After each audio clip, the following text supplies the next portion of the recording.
I peered through the frost-blanketed leaves. There it was, a fat, medium-sized snowshoe hare. A plump animal that can feed a hungry fox and her 2 kits for a day or 2. My kits were the only family I had left. My mother and brother were killed by wolves last year.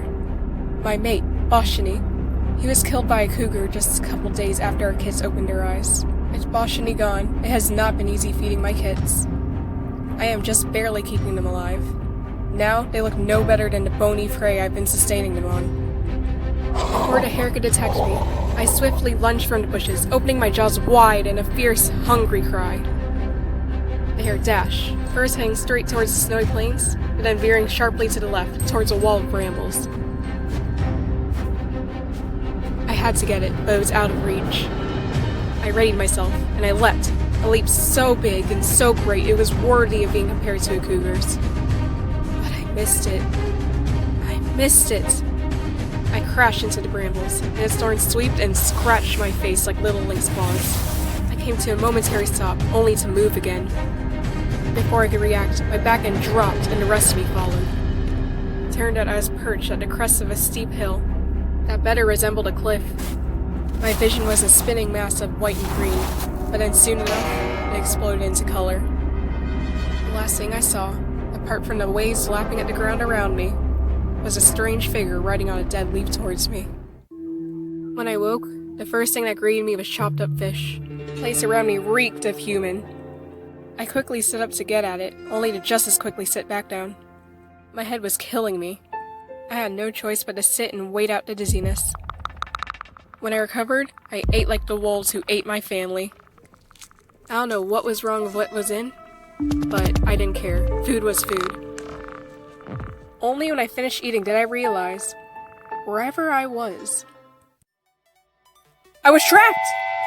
My kits, they needed me! Desperately, they're starving to death and I'm stuck in this room! Panicked, I crashed into everything, trying my best to get out of this room. I tore up the mat of fur I found myself upon earlier, trying my best to keep it all together inside.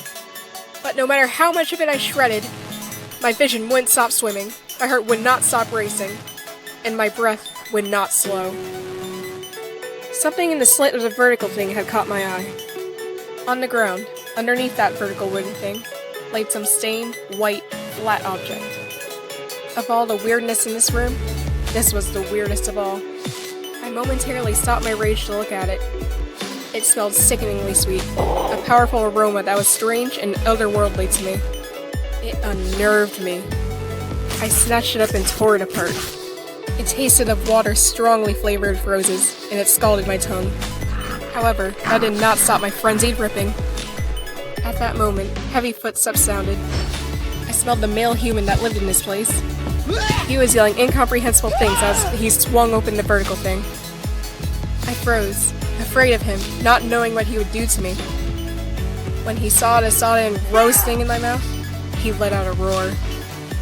I knew just by his scent that I made him blindingly angry. He took out a long, thin thing that resembled a cougar's claw. Terrified, I broke my stance and I ran for it. On my way out, I heard a swoosh, followed by the beheading of some of the fur on my tail. I kept hearing more of those swooshes as I fled, along with many objects breaking. Eventually, I crashed into another vertical thing like the one that trapped me inside that room, but this time it flew open when I hit it, and I crashed into the snow outside. There was a nice blizzard waiting for me. When I heard the human, I got up and I fled for the trees.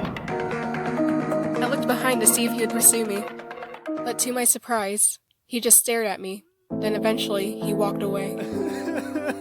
I'm not sure if he saw me, but when I strained my ears, I heard what might have been the human equivalent to weeping. But I did not have time to ponder his emotions. I could not let my kits die while I was still alive. I crawled from my canopy of trees to get my bearings. When I turned to my right, I saw the hill that I fell from earlier, where the human teleported me to this strange place. On that hill, in the trees beyond, was the den that held my 2 precious kits. Though safely tucked away from predators, they were not safe from starvation. If I got going now, then I can still save them.